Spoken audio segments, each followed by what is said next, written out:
everybody, this is Eve West. Thank you for tuning into my YouTube channel. This channel is dedicated to promoting a book I wrote. It's called Follow. It's an ebook. You can find it on Amazon.com under the Kindles tab.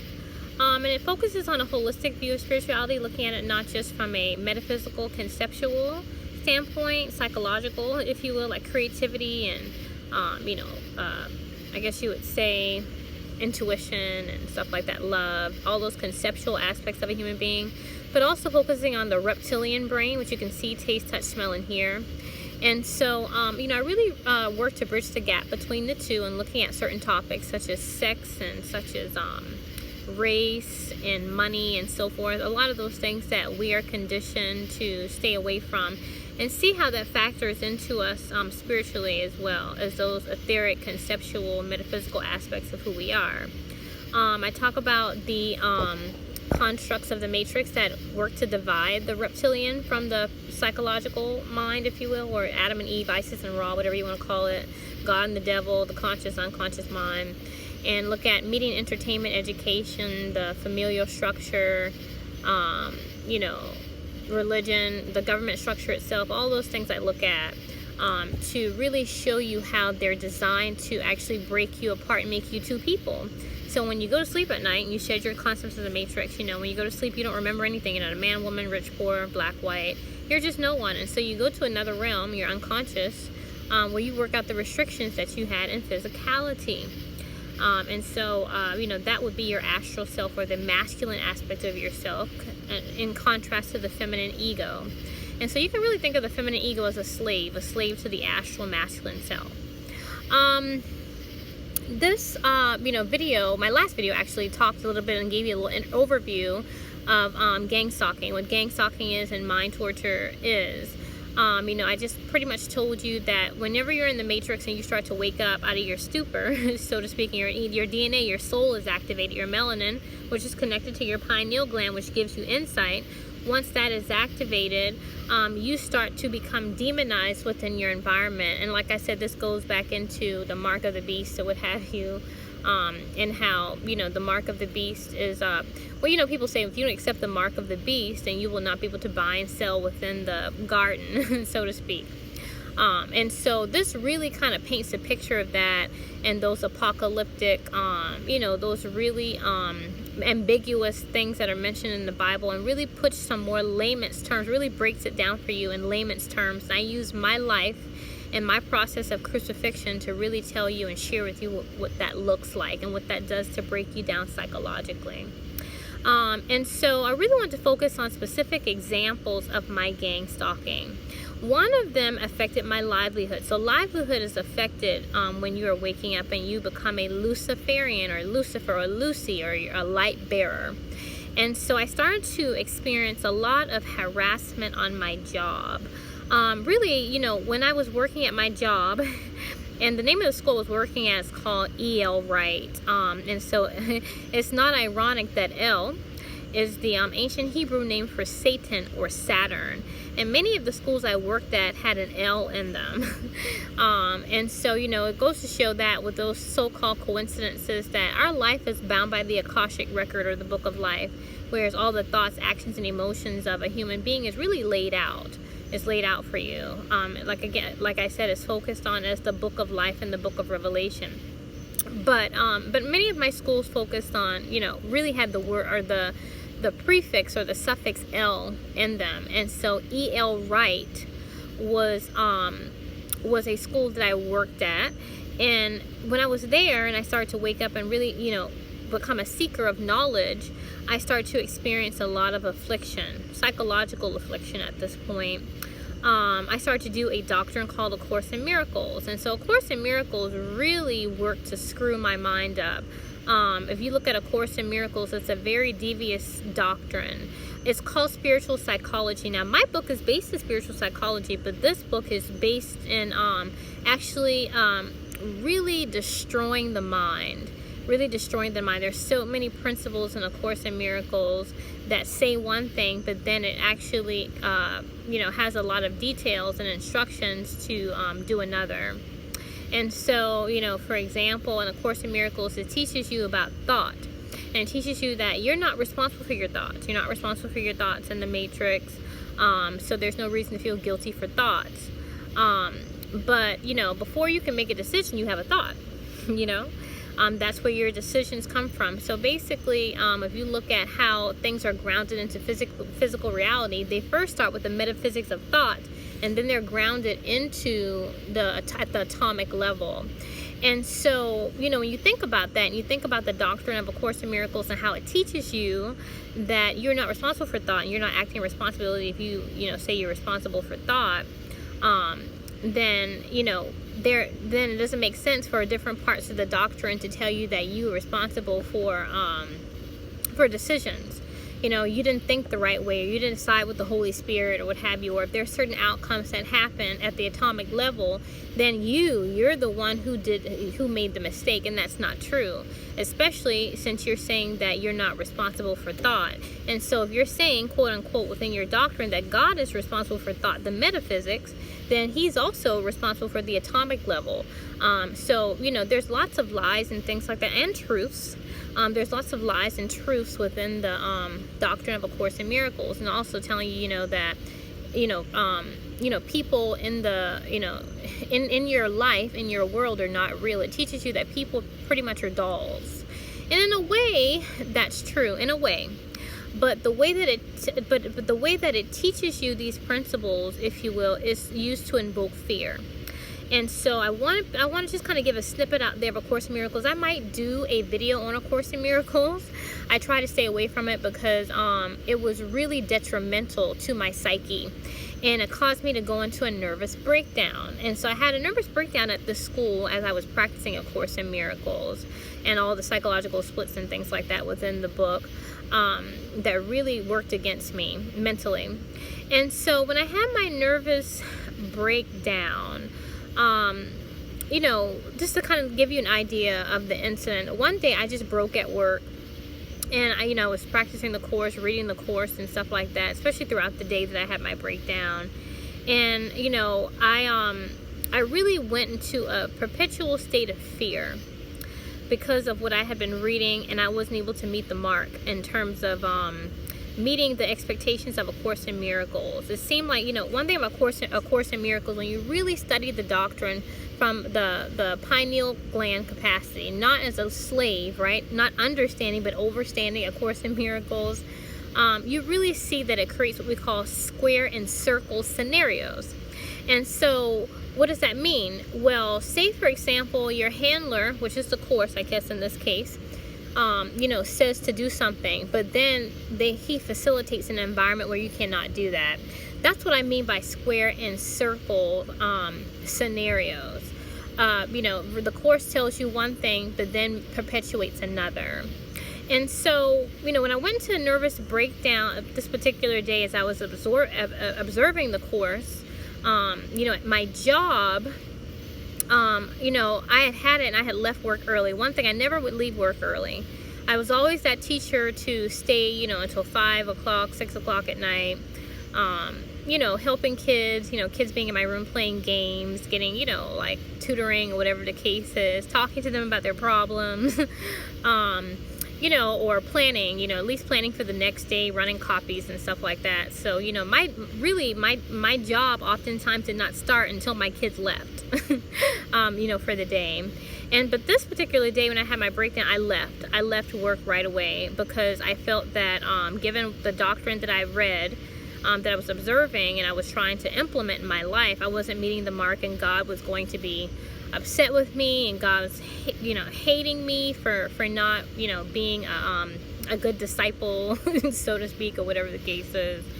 And I left work, and I became really, really fearful. And I talk a lot about this in my book, Follow, in the second chapter, which is False Light. I talk about it in the False Light. And you know, to see the thing is that when I left work, I left a bunch of sticky notes, because that's one thing I would do, you know, to annotate the text, put sticky notes and things like that to break it down so I could understand it a lot better. And I didn't report to work that next day. And so this is highly unlike me. You know, I had been in this school for about 4 years at that point, And you know, I was always a good girl, always a good worker, you know, always like that. I wouldn't say a brown noser per se, but you know, I was always one to follow the rules and stuff like that. And so it was highly unlikely for me to not be at work and to not call in at least and get, you know, a substitute and all that stuff. And so you know, the story is that, you know, my principal became worried. You know, she became worried, and she you know, she contacted my emergency contact at that time, which was my sister. And so when you know, the thing is that I had left and took my daughter, and I was going to leave the country because I was afraid that that I would be sought after, if you will, with the knowledge I had. You know, I would be sought after by the government. Because, you know, really when you start to wake up in the matrix and you start to go through, you know, you start really in an unconscious way, I believe, you know, access past lives. In past lives, I have had issues with the government where the government, you know, has burnt me to the stake. So basically Rome, you know, has burnt me to the stake for knowledge, or having knowledge, if you will. And so, like I said, within the matrix environment, it's not good for you to have knowledge. And I'm going to actually showcase this too. In terms of, you know, what that looks like, you know, going to some churches, bringing some of the things I've read in the Bible and that I know that preachers will not be able to really articulate to me, to show, because, you know, the religion and churches are a part of the governmental construct. They, you know, they don't pay taxes from the superficial realm. They don't pay taxes and stuff like that. And they're very integral to keeping this matrix system going. And so when you have knowledge and you go to these preachers and bishops and so forth and talk to them, they're not going to want to talk to you and give you legitimate, definitive answers, if you will, regarding the questions that people who have knowledge within the matrix have. So, you know, I ran away because I said, you know, I really, you know, have issues in terms of the government. I know that I would be, have restriction and have a, I guess what you would call, you know, a pushback or what have you with the governmental structure itself. And I, you know, decided to leave the country. And with my daughter, got my passport, you know, and really started making plans to leave and not tell anybody anything, just get up and just leave. And, you know, this is when I had my nervous breakdown. So my principal, she went to my apartment and she said they let her into my apartment. This is all, you know, was told to me. And, you know, when she went to my apartment, she saw that my apartment, you know, was all, you know, ransacked basically, and so forth. And so this is crazy because, you know, why would you let somebody into someone's apartment? It hadn't been 24 hours since I had been so-called gone or missing, or whatever the case is. And so this makes no sense to let my boss into my apartment. But okay. So my boss, you know, the story is my boss told my sister that she had spoken to the security officer at my apartment. And the security officer told her that I was having issues with my ex-husband. And because I have been having issues with my ex-husband, that could have been something that precipitated me leaving and not reporting to work and being missing or what have you. So, you know, the thing is that the reason why I like to highlight this incident above many others, and I'm going to touch on multiple incidences, but one of the reasons why I like to highlight this incident is because I do not know who the security officer is at that apartment complex I used to live at. I have never spoken to him ever in my life. And not only that, but I was always taught from a little girl to be very secretive. And this goes back to, you know, my connection to Freemasonry and so forth, because it's a secret society. And so you're always taught to be secret. Whatever happens in the house stays in the house, and you don't tell anybody anything. And so I was never really one to, unless it's very close friends of mine, very close friends, tell people about what's going on in my life and, you know, any type of trials and tribulations and things like that I was going through. And so, you know, this is an example of what you go through when it comes to gang stalking. You know, a lot of lying and stuff like that, things that you know are not true. And so it really kind of forces you into your psychological mind to be very scared, very afraid. And so, you know, this kind of tells you, you know, and sheds light on why I went through a nervous breakdown too, if you will, and how as the more knowledge I gained, the more I was put into a perpetual state of fear. And so, after my nervous breakdown or what have you, I went through a sabbatical. I took a sabbatical at work for about 3 months to try to get myself together. And I still was practicing A Course in Miracles. I really hadn't dawned on me that A Course in Miracles basically is a new covenant with the Jews.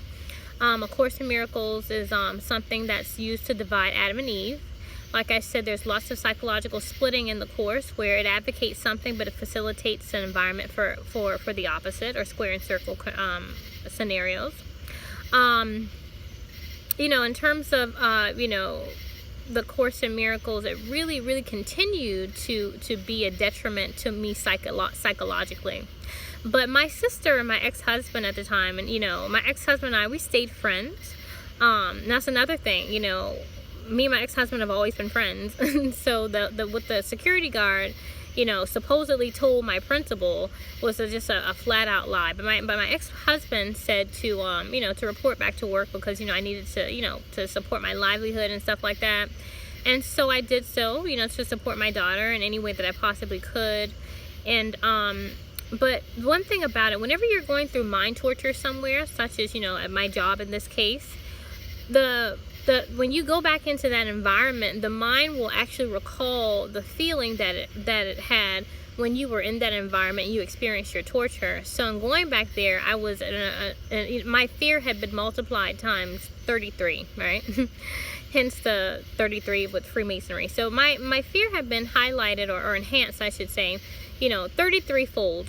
And going back into that environment, I was always in a perpetual state of fear, given what had happened, given the lies I was told, about my principal going to my apartment complex and talking to the security officer who spoke to me about the issues I was having with my ex-husband, although me and my ex-husband we're really good friends. And so I started to have a lot of issues with sexual harassment. And my sexual harassment actually kicked into full force after I took my sabbatical. There was a man at my job, and he always was very fond of me. Always very fond. I was very fond of this person too, but it's strictly in a platonic way, not in a sexual way in any way, not romantically, but he was just a very nice person. I really didn't fit in a lot with the people at my job, but I fit in with him. I thought he was really nice. And, he asked me out, and, I told him, I already had issues with dating coworkers anyway. I don't like dating people at work. I feel like, if something happens, you have to see that person every day or what have you. That's a whole lot to deal with if something were to happen. And, you can't really move on when you're constantly having to be around someone. So I just really, as an ego, I really just didn't like, I didn't like, having relationships with people, romantic relationships with people that I work with. But he just kept asking. And this went on for a good 4 years. So I was always able to keep him at bay. But he got another position. He got another position in the school that allowed him more flexibility to be where I was in the school. So, when I would go check my mail in the mailroom, he would be there. Or he would follow me after lunch when I took my kids back, after lunch.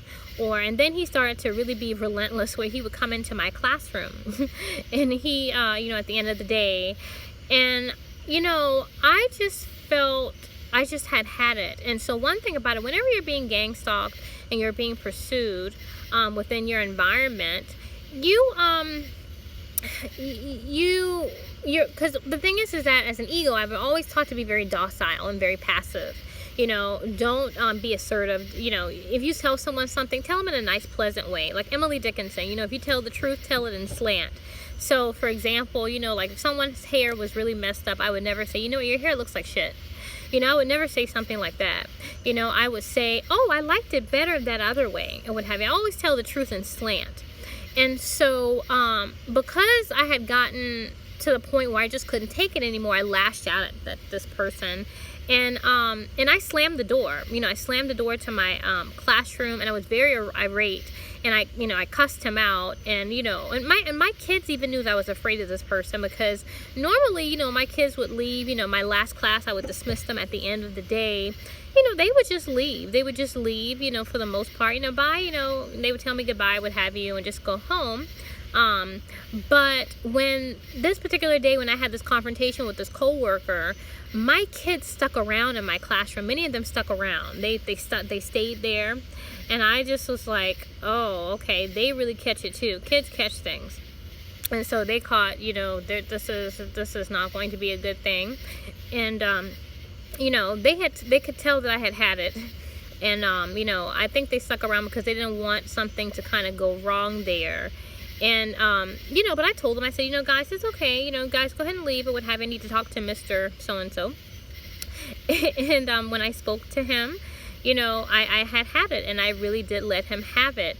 And so before the major incident that happened at my job, there was before, I should say, a crescendo happened where I had to leave that job, and I was forced to leave that job. I had a meeting. And so the thing is that, this meeting happened during a work day.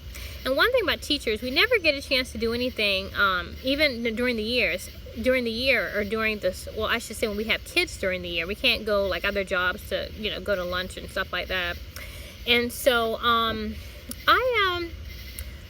I went to lunch during this work day. I didn't hear anything of us having meetings and so forth. And people oftentimes went off campus to go to lunch if they didn't have meetings. But I had missed a meeting. We did have a meeting. And so when I got back and I checked my email, I saw that my principal emailed me, and she was like, "Where are you?"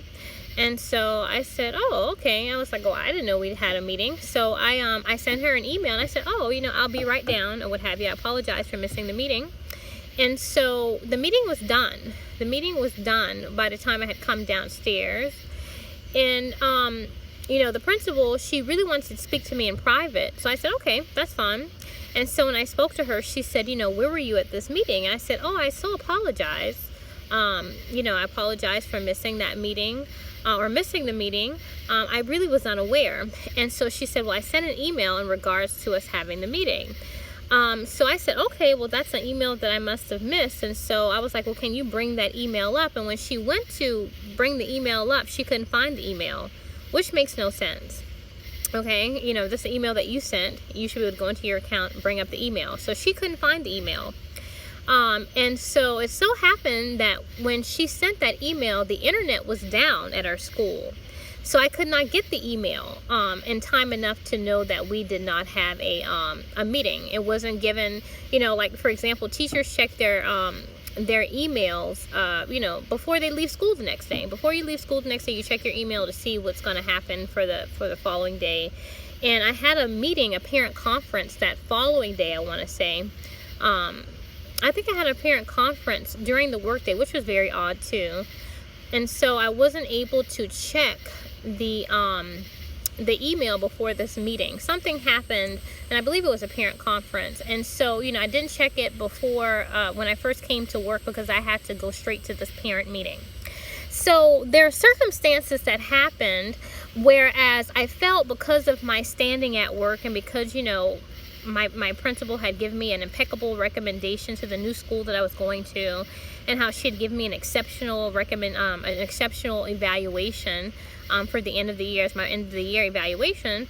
I said to myself, this is something that can be looked past. I apologized to her, not just in writing, but I also apologized to her verbally. I said, "You know what?" And I didn't bitch up, if you will. Normally I bitch up, if you will, and say, "Oh my gosh, what did I do?" But I didn't. I told her, I made my case, and I stated my case, and I said, "Well, you know what, we didn't have the internet," and so forth. And I think she did mention that she announced it at a faculty meeting, a past faculty meeting, about this meeting. And typically, I have my agenda and I write down meetings, but that particular meeting, I did not hear it, because me and some other teachers were late to that meeting. And the reason why we were late to that meeting is because they locked the, I guess you would call it the pathway to get to the meeting hall. If you look at my school, the school is actually spread out like a community college. And so it takes you at least 4 minutes to get from wherever you are on campus to, your destination. But when they locked the meeting hall, me and some other teachers had to walk the perimeter of the school to get where we normally had our faculty meetings.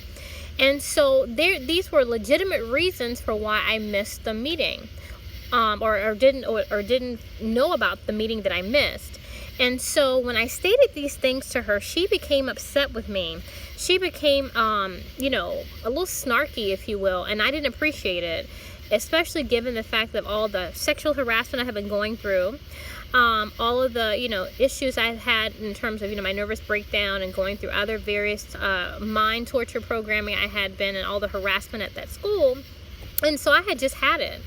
And I told her, I said, you know, I apologize. You know, I've told you in writing, I've told you here, I've told you that I will have no problems with going through the stuff that I missed and giving you my take on it, because the meeting had something to do with going through objectives. I think like the honors objectives, and I did teach honors. I did teach an honors class, but you know, it had to deal with going through the objectives for the following year, and I wasn't even going to be there the following year. So to me, it didn't really warrant the type of response that I was getting from her, and how she was being so you know, I guess relentless with her, you know, with reprimanding me. And so I just asked her after a while, I said, you know, can I leave now? You know, because I already had stated my case. I already told her sorry multiple times. And I had told her that I would make up whatever I missed, and that I apologized. And, you know, to me, I was over it. And so the following week, because that was like a Friday, so the following week she had brought HR in. And in bringing in HR, she started, you know, talking about how, you know, I wasn't really functioning well at work. And it's funny because some of these incidences that she brought up and that she had placed in my file happened before the exceptional recommendation, or the impeccable recommendation and the exceptional end of the year evaluation that she gave me. So clearly she had been lying. And you know, and really, you know, just bringing things against me, and really targeting me. I was being targeted. And you know, to me it was just very shocking. And so she actually you know, brought up a subsequent meeting. She said, you know, we'll have another meeting, if you will. And in that subsequent meeting, you know, she sent me home with pay. And in that subsequent meeting, she talked about how I was, you know, not having a good rapport with the kids, and I had got so angry one day that I took a book and I ripped it up and you know, threw it on the, I think she said I threw it, but you know, I ripped up my book or whatever and put it on my desk, because when she went to take over my class, and when she never takes over classes, that's another thing. I very seldom heard of my principal taking over a class. Usually that information, or that those duties are delegated to a you know, some type of helping professional on campus, you know, a substitute teacher, like someone who runs copies in the mail room, you know, an assistant teacher, or a teacher on planning or something like that. Very seldom will you ever see a principal take over someone's class, but she took over my class. And then when she took over my class, she said that she saw the book that was ripped up, and so she was concerned. And so I told her, I said, well, if someone is angry, you know, and rips up a book, I said they wouldn't rip it up at the spine. The spine of the book was ripped. Or not ripped, I should say, but had been coming apart. And so with any paperback that you've had for a long time, it will, you know, the glue will come apart. And so, and I told her that the papers that came out of the book that she had come out of multiple books. So what I did was, you know, and seeing that many of the books were damaged, I took out multiple chapter 1s and I set them on my desk. And so it wasn't the result of me being angry and ripping up a book. So clearly this was lying. And, you know, the last meeting I had with her before she sent me home with pay for the rest of the year, she did not even mention the book. She didn't say, you know what, Courtney, I apologize. You know, I'm so sorry. You know, after some further investigation, I see that that was not true. She didn't say anything. She didn't say anything about the book in reference to the book. So clearly I had been targeted. I was being targeted. And I didn't know what to do. You know, I even told her, you know, if you want to really know if I ripped up this book, why don't you get in a forensic, somebody to do a forensics on it. You know, a forensic specialist will be able to see if something just has natural wear and tear, or if it, you know, or if someone, you know, did something, if you will, to it, you know. And so she was like, we're not there yet. You know, we don't want to get into that. But clearly, she was, you know, this was lying. This was something that was orchestrated to put me into a perpetual state of fear and to target me.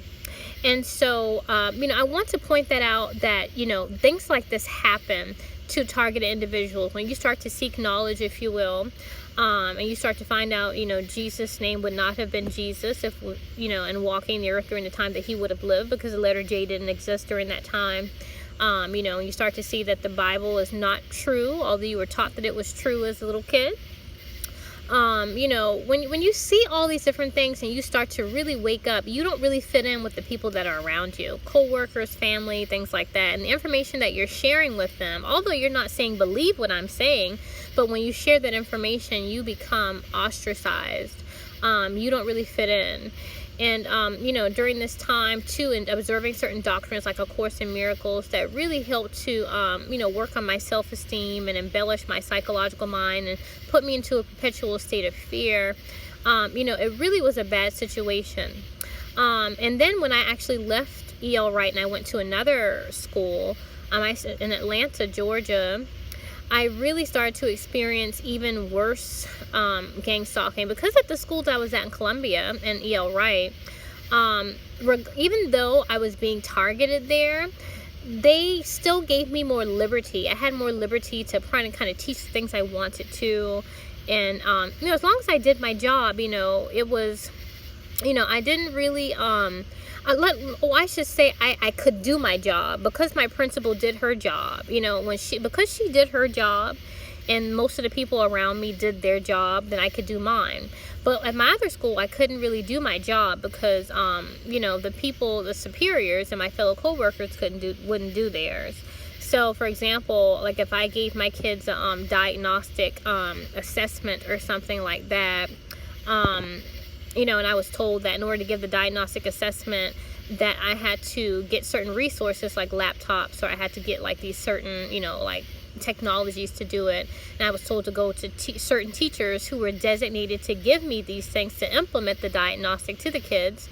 And then when I went to those teachers, and those teachers were like, well, I'm not giving you the, the technology, or they made it hard for me to get it, saying you have to have, at the beginning of the year, I was told to give a diagnostic and I had to have laptops or have these certain clicker things to give it to the kids. So when I went to the teachers, to get the laptops, they would say something like, you have to be trained to use the laptops. This is a laptop. Everybody knows how to use a laptop, but okay, what have you. And then, when you say, okay, well, that's fine, I'll get the training. When would you like me to come to the training? Well, I don't have enough of them for you.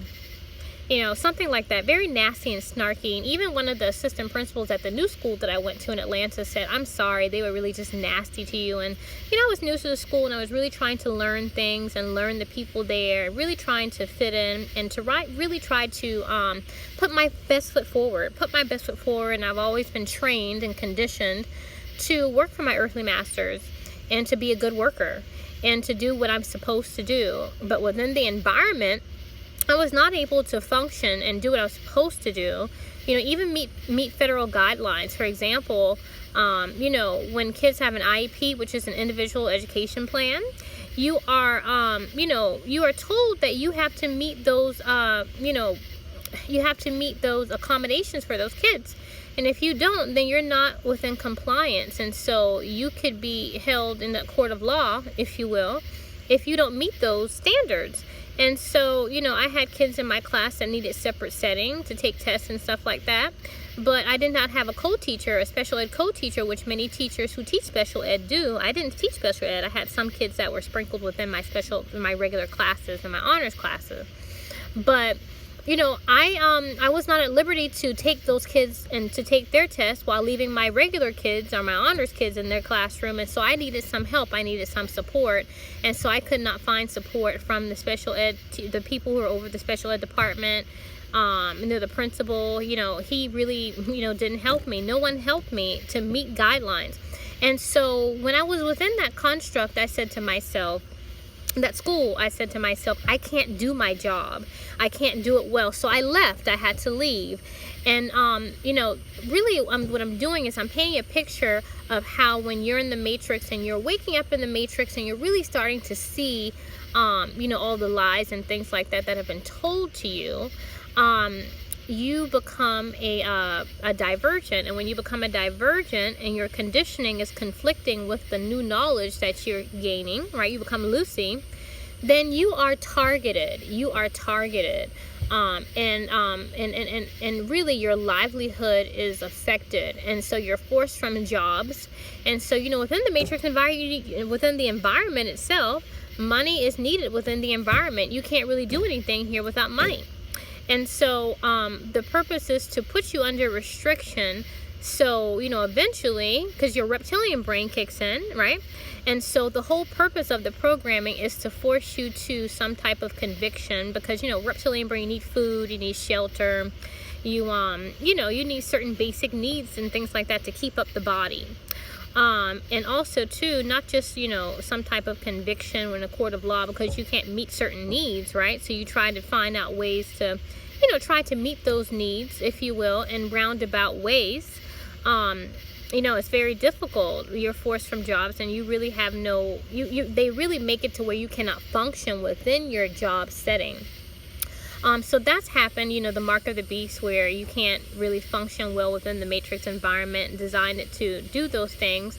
But also mental health. Mental health is also something that is attacked. And so, you know, mentally, that people want to paint a picture of you being crazy. They want to paint a picture of you being crazy and saying that you're making up certain things, or you're acting irrationally or something like that. And so that's why I taped a lot of the incidences that happened to me in terms of gang stalking, so people can really know that you know, I've been targeted. And also even the stuff that I mentioned about the school that I was at, you know, it really, you can go back and fact check these things. These things are not things that I'm making up. It really, you know, if you wanted to go back and check my file at you know, at the district that I worked at, in terms of all these accusations, and look at the recommendation and stuff like that that I was given after all these supposed incidences occurred, it will clearly show that I was being targeted within the matrix environment. So, you know, just want to kind of give you an idea, guys, in terms of my livelihood and how that's been affected by the matrix. And so what I'm going to do is go into restrictions in terms of public places, being in public places, and how I've been demonized, and to say that, you know, I'm taking things, or I've been forced out of establishments for no reason and told to leave basically for no reason. So this is kind of equates to Jim Crow. Like I said, your pineal gland is connected to your melanin, right? Melanin and your pineal gland is connected. So your pineal gland is your third eye for insight, whereas your two eyes right here is your reptilian brain, is for superficial sight, which you can see, taste, touch, smell, and hear. And so, you know, when you start to wake up in the matrix and you're seeing things insightfully, you become a bright light. And so people target you in like the grocery store. Like I have an incident that happened where I was at the consignment store. You know, there's just so many different incidences that happen to where it makes no sense in terms of how I was treated.